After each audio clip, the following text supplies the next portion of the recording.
Hey everyone, and welcome back to the show.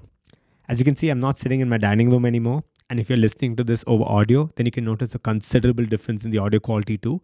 And that's because we've taken our location, the setup, equipment to a whole new level, upgraded it, and we've taken things up a few notches. This is basically the exciting news or announcement that I had in store for you.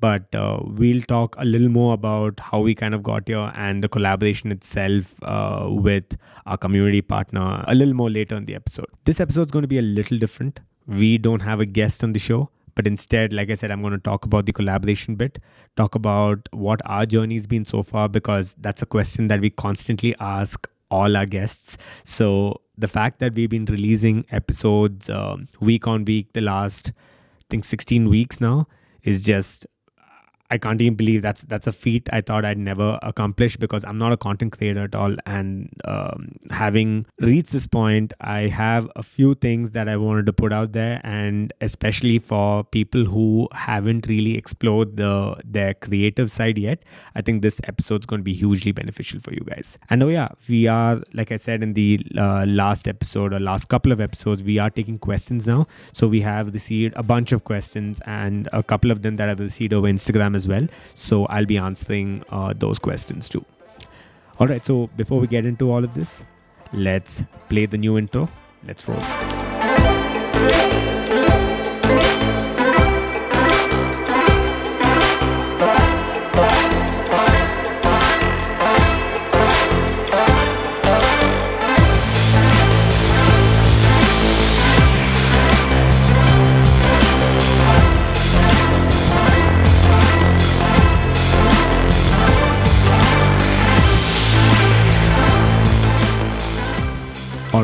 All right. Let's get the show on the road. So where am I sitting right now? I'm coming to you from the creator studio at the Hub, Bengaluru.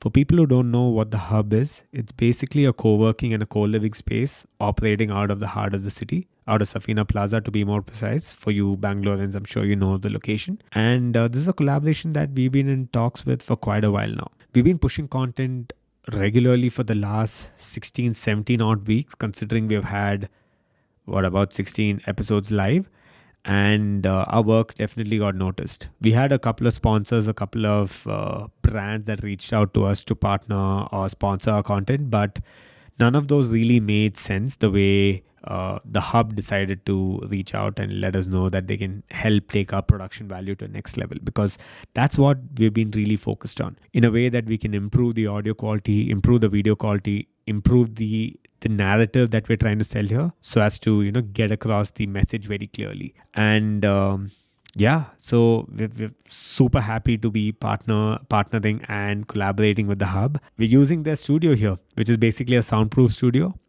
using some of their amazing audio equipment.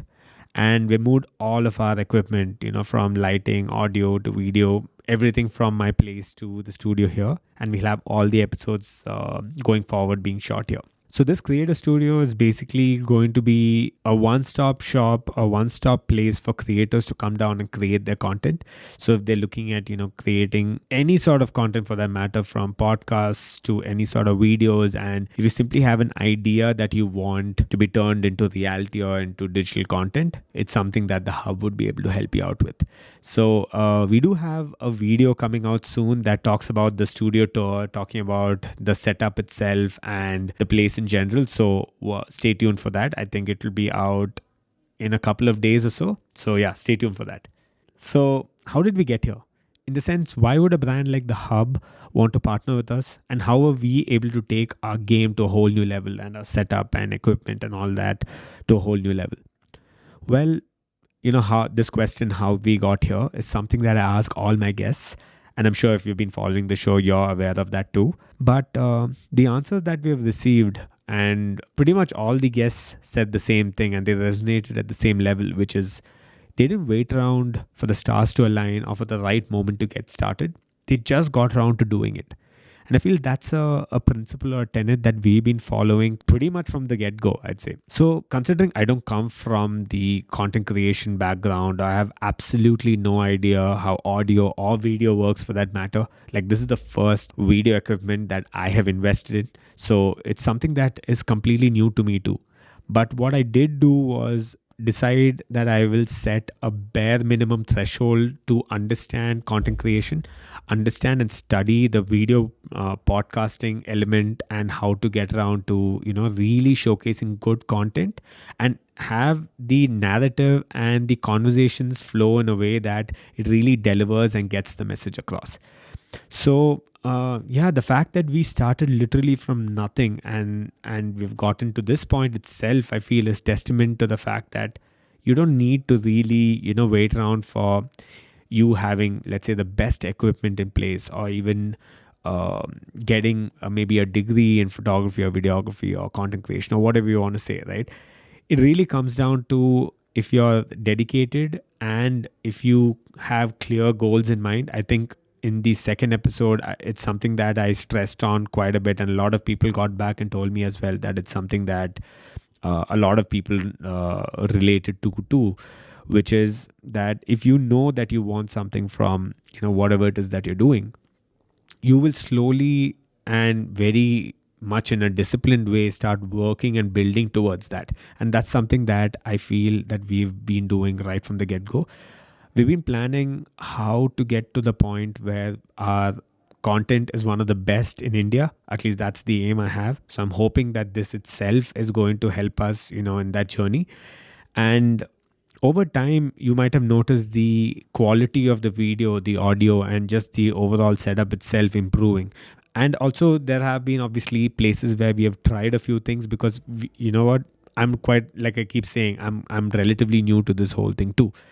So I think you just get started and then over time slowly figure things out, because there is no clear cut answer or solutions to pretty much anything in life. The moment you stop trying to figure out things or trying to solve problems, that's the day, you're down and you just can't get ahead in life. And at least that's something I've learned from a couple of the guests that I've had on the show. So yeah, that's one big reason why I feel our work and our hard work and the team that I'm slowly forming around this show too is trying to do and trying to accomplish. Another thing that we have done is not really focus on the numbers bit. There's no denying that this whole YouTube game or podcast game or pretty much any content creation game for that matter, and I think the fact that we have spoken so much about social media on the show too, right? We're so obsessed with numbers. We're so obsessed with the number of likes that we receive, the number of views that we receive, the number of listens that we receive, right? But I've been very mindful of that, and although of course it gets to me sometimes, when some of the videos don't do so well, or when, let's say, some of the episodes that I put out there are not consumed too much over audio, it kind of does get to me. But at the same time, I don't let it really bog me down. And at the same time, when some of these videos have done exceptionally well too, I don't let that really get to me either. There are so many instances like that in this journey too, in the last couple of weeks as well, where I haven't put this out anywhere, but the fact that one of our videos, really crossed 1,000 views itself is a huge deal for me. I didn't think that one video would, get watched by 1,000 people, or maybe not watched by 1,000 people, at least, was viewed 1,000 times, right? It's something that I would have never thought in my wildest dreams, because like I said, I'm not from the content creation background at all. And at the same time, something that's funny about that video, and I'm talking about episode 2 of the podcast series itself, I felt that was the worst produced, or the video with the lowest quality. Honestly speaking, the video wasn't of low quality. It was just that I was trying to figure out how to render content, how I should be editing the content, and I was a little I can say a little premature in the whole editing game. But having said that, the fact that I released the content and I inherently felt that I was a little, the content was of, let's say, relatively low quality, but at the same time, it ended up doing, or is still most viewed video on my YouTube channel, is a little, it's like a weird sort of dichotomy, right? In my head, I'm thinking, well, the video is not that great, but maybe the way people consume YouTube content is very different. Maybe I don't know it all. Or maybe it all comes down to the fact that, it's all in your head. It's easy for these things to bog you down, especially if you're a perfectionist or an overthinker like I am. Then if you follow your intuition, there's a good chance that you won't get any content out there. So there's so many times where I've been like, man, this video is just not up to the mark, or this particular piece of content just doesn't make the cut. But I think you just have to get around the fact that you can never get it up to 100%. The moment you set a bar and you're able to consistently hit that bar over and over again, I think nothing else should really matter. The moment you can focus on creating content with a discipline, creating content consistently, and creating content with, like I keep saying, with the right sort of intentionalism, I don't think anything else should matter. So, what I'm trying to say here is something that you might think is right, or something that might constantly keep bogging you down, may not really be the case. In this case, I thought that this was the most poorly produced episode or most poorly produced video on the show. Surprisingly, that's the most consumed video on my channel. So, yeah, just don't wait around for it to look the best or feel the best, because it's all very subjective. So just put it out there, and you'll see how it fares. And again, coming back to the production value, right? There was no instance someone ping me or call me or let me know that that videos of such low production quality, dude, you really need to work on that. So that has not been the case either. So yeah, don't let any of these things bog you down. Just get going, and you will figure things out as you go through the journey. All right, so considering I've been releasing content so frequently and regularly for the last couple of months, a lot of people have been asking me, hey, is this something that you plan to do full time? Well, you know what? I'd be lying if I said that this is not something that I want to do, because I mean, it's a big dream of mine to really survive off the money that I make of this podcast show, or just the content creation aspect of my videos or my episodes. But it's too early to tell, right? It is a big dream of mine, and I'm slowly building up towards it. But having said that, is that something that I'm trying to focus on right now? Absolutely not. So like I said in the initial episodes too, and something that I definitely live by, which is money aspect and the monetization aspect of anything for that matter will follow as long as you consistently show up and you get the work done. So that's something I'm trying to focus on here. Ali Abdal, a well-known YouTuber in the personal and self-development space, also talks about how you should try and help people out for free before you can even think about making money off the kind of content you're creating. And I definitely concur there, and I relate to that aspect on multiple levels. So what I'm trying to do here too is very similar, which is to see how I can get the word out there, help people out, because like I said in one of those initial episodes again, which is I don't see a lot of Indians talking about something like this, right? Where people are so focused on either the rat race or getting ahead in terms of career, or always in a very competitive phase in their lives, right? Which is funny. It's supposed to be a phase, but it lasts far, far longer than that, right? So what I'm trying to really do here is expose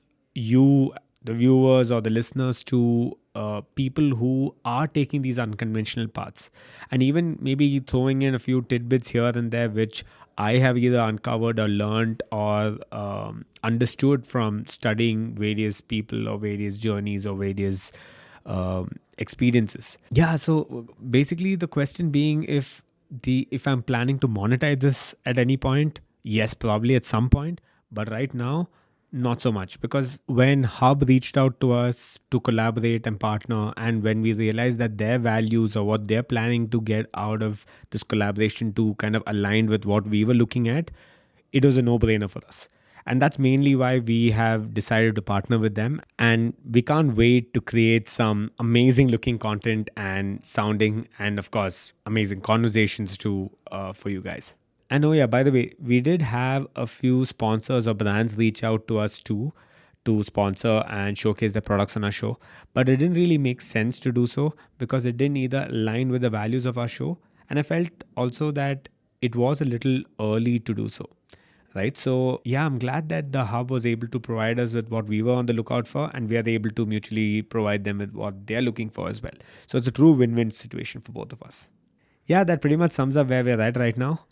And I guess you guys are up to speed.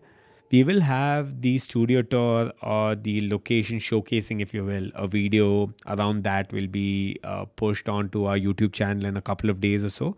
So stay tuned for that. if you have been consuming the show over audio, strictly audio, then head on down to our YouTube channel and check out that video while you're at it. And yeah, please don't forget to subscribe and like the video as well. All right, then. So let's move on to a couple of questions that we got from our viewers and listeners. So the first question that we have is an anonymous one. So yeah, let's start off with the anonymous one. So the question is, what are the subjects that you think should be mandatory in schools today? That's a pretty interesting one, because we have spoken about how the education system in our country is not really up to its mark, and how things can be improved and things can be a little more practical or a little more pragmatic. So, on those lines, I would say that the biggest and the most important skill that people should definitely focus on, or I would say that the education system should slowly implement, is something on the lines of soft skills. I think we spoke about this on the episode with Darshan, where we talked about how you can have the most remarkable technical skills and capabilities on earth, but if you're not able to clearly communicate that across to the other person, then it's all just moot, right? You won't be able to get your point across clearly, or really explain your vision or your plans to the other stakeholders or your other team members. So the way I see it is, if people can look at uncovering or slowly unlocking these speaking potential or social potential, if you will, where people can openly talk to one another without really hesitating and get their points across with clarity, then I feel that is something that will go a long way. The bottom line should be that when a graduate or a student walks out of school, they should have the confidence and the vigor to really express themselves without holding back. A lot of people, or I'd say a lot of kids, are really not oppressed but told to either be quiet because they're young, or not really given the sort of motivation or the push to express themselves openly, which results in a very awkward situation when they hit puberty. That especially with people who are graduates at college, or anything after high school, you notice people having that sort of introvertish attitude, but at the same time they're not really introverts. It's just that they're not really sure how they can express themselves and how they can really communicate when it comes to job interviews or working with the team, and that becomes a big issue for pretty much anyone who's in that situation, right? So I feel if you can focus on the soft skills bit, if you can focus on these aspects which are actually going to come in handy in life, I think it'll definitely complement everything else that you're learning too, because it's easy for one to really get their hands dirty with the technical aspect and the technical skills and learn all these intricacies and areas that are probably niches. But if you can't clearly express yourself, then it's pretty much all for moot, like I said earlier. So maybe, yeah, let's start with ensuring that our education system also incorporates the aspect of having to communicate what you've learned. I think that will definitely go a long way. What else did we have? So the next question's from Anand Jevur, and he asks, people are addicted to their phones even though they're aware of its side effects. How can one overcome this in today's day and age when everyone's aware of all these side effects of phone addiction? And he also has another question that he has added to this, which is, how can one live in the present moment instead of worrying about other things, especially the past and the future? Wow. Okay, these are both incredible questions, very, very insightful ones. And I think we can go on and on for hours around this. But yeah, I think phone addiction is something we've spoken about on the show before too. And it's something that is so predominant in today's day and age. The moment you unbox your phone, it becomes like a buddy that tags along with you and goes with you wherever you go. And you get so complacent in the sense that you get to always have something to fall back upon, or you just pull out your phone when you're even slightly bored or can't really handle being with yourself. Because just think about this. When was the last time that you stepped out of the house without your phone in hand? I'm sure for most of you, you guys are probably, trying to think of the last time, because it probably hasn't happened in a long, long time, right? Let's forget about you going somewhere where you know for the fact you're not going to use your phone, but you knowing that you have made a very conscious effort and decision to leave your phone behind, so that way you can just be with yourself wherever it is you're going, or you just sit by yourself and maybe even meditate for that matter. I was actually listening to this very interesting talk around meditation, where this person said that meditation is not about gaining focus, but it's about losing focus to some extent. It's about not doing anything, right? So it's truly hard to do less, because you are trying to not really think about anything at that point. So let's say you have, so many thoughts running through your head. There are two ways to go about it. One is you either look inside and you try to really understand what's going on in your head, and you slowly might uncover and unfold so many, layers to that, and it might open up to you open up your mind to so many other things too. But the only way you can do that is if you give yourself some space and time to really do that sort of introspection, right? So that's one aspect. So the fact that you having your phone on you and you flip it open again, I don't know why I'm saying flip it open, but you basically unlock your phone to just kill that moment or the boredom that you are facing, is, I feel, one big roadblock when it comes to this aspect. And now the other aspect is basically where you have too many thoughts in your head, and people are trying so hard to get those thoughts out of their head, which is basically the idea of meditating, right? So I'm no one to preach meditation to you guys, because I don't do it, and I don't really know if it's really that beneficial. But of course, I've heard a lot of people talk about it. But what I have been doing, I'd say for the last quite a few months actually, is something on the lines of active meditation, which is to just be with yourself while you're doing something else. So a lot of people have this habit of, let's say, while they're either washing their dishes or cleaning their place, or they're going about doing whatever else it is that they're doing, they also like to keep themselves busy by consuming some sort of content or doing something else alongside this, right? Which is one way to do it, but at the same time, you're not really giving yourself enough time with yourself. So what I've been doing of late is simply just stepping out of my house without my phone and going for long walks, and just being by myself and thinking around topics that I otherwise wouldn't get time to think around. And I know it sounds like something old people might do and sounds really boring for that matter, but I can tell you honestly that it's unlocked so many areas and so many opportunities that I can focus on, even with content creation or my business, or anything in general for that matter. It's given me different layers and different ways of approaching a particular topic. At the same time, there are times where I don't want to think about anything else. So, I just want to clear my mind out. And that's a very simple way that I've found I can do so, which is just step out, go for a walk, and not really think about anything. And I try to, clear my mind, empty my mind. So I don't know if you want to call that really something on the lines of meditation, but yeah, that sort of active walking, if you want to call it that, or active meditation, is something that has really helped me. So yeah, I'd say the only way you can get past that addiction is where you make a mindful practice and a mindful decision that you're not going to look at your phone during certain hours or certain periods during the day.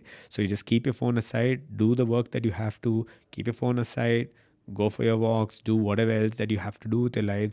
And then when you have to consume, you consume wholeheartedly. And yeah, I think that can definitely go a long way, where you can really live in the present moment, but at the same time not really have to get carried away by all these apps which are vying and fighting for your attention. What else did we have? Yeah, so the next question's by Saikat, and he asks, what is the most important thing that we can take away for ourselves for 2021 based on what we have seen in 2020? And also, how did you struggle in 2020? Okay, that's another great question. Okay, so in terms of struggle in 2020, man, it's still a struggle. I'm not gonna lie. My business is definitely taking a hit, but things are slowly opening up and things are slowly improving. So yay to that, I guess. But at the same time, we're seeing a lot of spikes in terms of COVID cases, and I'm hoping that we get back to normalcy soon. But yeah, it has been a struggle this year. I'm not going to lie. But at the same time, with these sort of issues and adversities is basically where opportunities arise, I feel. And what I've really done is the time where I've had a little bit of downtime, not too much, but I decided to invest some additional time into this content creation space and create this show out of pretty much nothing.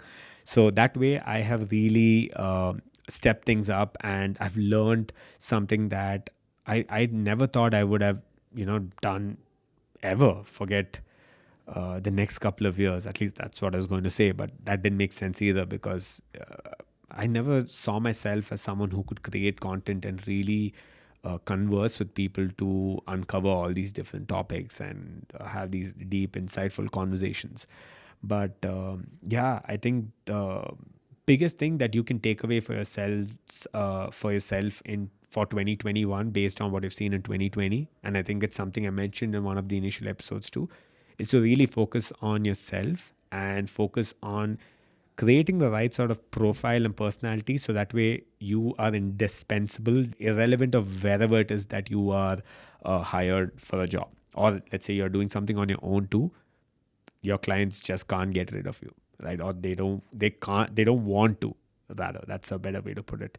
So I think job security, like I keep saying, really only comes from within, right? Like I mentioned earlier too, it took something on the lines of COVID to make you realize that, you know what, anyone and anything is replaceable. So the moment you are able to distinguish and differentiate yourself from the others, I think that is the moment you have kind of made it, where you don't need to explain yourself too much in terms of what you're doing or what are your skill sets or what you're really bringing to the table. When that seeps across, I think, that itself will set you apart. And I think that will be so important, not just for 2021, but just for the coming years as well. I think something that Arun Jagannathan in one of our episodes clearly mentioned was the day AI takes over, right? There's going to be a bunch of jobs. I'd say about 40 to 50% of the jobs, be replaced by systems and technology. And at that point, you see a lot of people today too complaining about how people are coming down and taking their jobs. Immigrants are coming down and taking away jobs, right? But it'll reach a point where it's not other people, but it's going to be systems and automation software that will take over. So that when that day comes, you need to have something that is truly indispensable and something that can really set you apart. So yeah, I would say focus on something that you are inherently, let's say, talented in, and something that comes to you naturally, and something that for the fact sets you apart, while also slowly building towards whatever it is, the kind of future that you have in mind. So I think that way, yeah, you will be set up for the right sort of outcomes in 2021, I feel. Okay, so the next question's by Avenger Gaurav from Instagram. He says, tell us something very special about your podcast. Okay. I mean, I can't say there are too many special things, but the fact that I'm able to converse with you guys this way, and the fact that you guys have actually sent in questions itself, is a big deal for me. So yeah, I think we're doing this at a very different level, where we're conversing with guests too, who are very relatable and local talents, as opposed to people who have truly made it, right? I think that is not feedback, but a lot of the comments I received from my viewers and listeners, which is, it's so relatable. The conversation is so insightful, because I was able to really understand where this person's coming from. So I think that's one key USP when it comes to a show. Okay, so I think we'll have one more question, and we have a couple here, but I think in terms of the time that we have left, let's just keep one more question. Okay, so this one's from Jane Serena, which is how to manage mental health working on a startup. That's a good question too. I think startup life is very, very difficult. There's no denying that, especially depending on who you are working as, or if you're one of the founding members, then just like I am, it's a big feat, it's a big task, right? Because you are your own boss, and it becomes a big challenge for you to really handle your time, and keeping up with the sort of expectations that you and the other stakeholders might have. But at the same time, if you are one of those initial founding members, or if you're one of the initial members of the team, then too you're put under a lot of pressure, because you are required to do things that probably normal regular corporate jobs wouldn't expect out of individuals and employees.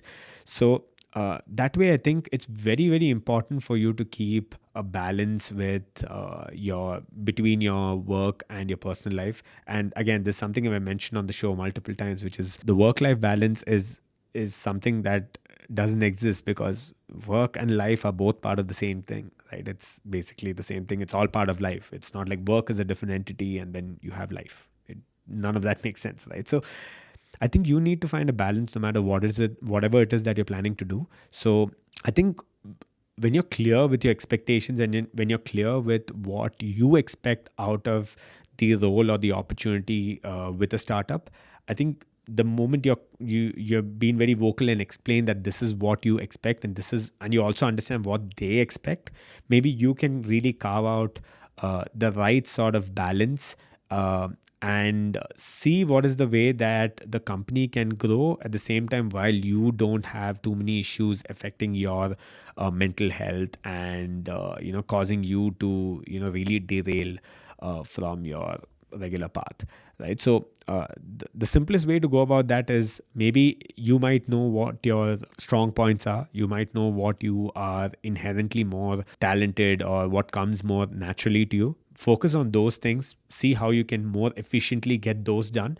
and that way provide even better quality output to the company. And I think that's something that the company can't say no to, right? So yeah, I think that's a simple way to keep that going. I know I didn't answer around the mental health bit, but if you get the underlying message here, which is the moment you find that balance, all of these things, mental health and everything else, kind of falls into place. So it's been a struggle for me, I'm not going to lie, because there are two things that I'm focusing on right from the ground up. So it's a little difficult for me to balance that. But the last couple of months, I've been very mindful about getting at least a minimum of 7 to 8 hours of sleep, ensuring that I'm eating at the right times. Fitness as well, something I completely ignored for months together. I've gotten back into it. My wife and I have both taken a gym membership now, and we are regularly hitting the gym too. So these are things that you have to really be mindful about and figure out the right routines and right practices around. So the moment you find that balance, I think, yeah, you will see that everything else will fall into place. Yeah, I think that's pretty much it. That sums up all the questions. And yeah, I'm glad I got this opportunity to talk to you guys about the collaboration and where we are at right now. And yeah, and I'm glad I could answer some of your questions. Whatever else is pending, the other questions, I will definitely get around to that in the next such podcast episode. But thanks a lot for sending across your questions. And if you have more questions on these lines, please don't hesitate to send them across. You can send it to my email ID, which is akashdamodaran74@gmail.com. I'll leave that in the show notes on the description. Or you can also DM me on Instagram, and yeah, we can even get talking there and discuss a couple of things that might be bothering or gnawing at you. But yeah, having said all this, if you found any of this useful, if you found any of this insightful, and you like the show in general, then as always, it'll be really help if you can get the word out there by either sharing this and spreading the word to your family or friends, or by simply putting up a link of our show or this episode, or any of your, whichever is your favorite episode from the show, on WhatsApp stories. It's a very simple way to get the word out there. And yeah, pretty much everyone has WhatsApp these days. So it's, when they check your status, they get to know what this content's about, and we're able to help spread the word as far and wide as possible. Because I feel enough people need to listen to this, and we're taking a lot of feedback from all our viewers and listeners to understand what's the right way to direct the conversations, what are the right kind of guests that we need to have on the show. So we're being very mindful about that. And yeah, over time you'll see, I'm hoping, knock on wood, that things are just going to improve and you're going to see better content. So yeah, let's hope for that. But yeah, thanks for everything. I really love the support. I think I mentioned in one of the previous episodes too. The support that I've received from you guys has just been incredible. So thank you so much for that. It's only because of you guys that I'm able to move to a setup like this and be able to continue doing what we're doing right now. So yeah, like I mentioned earlier, stay tuned for the studio tour and the setup video, which will be out soon. And yeah, I guess I'll see you guys in the next one. Cheers. Bye bye.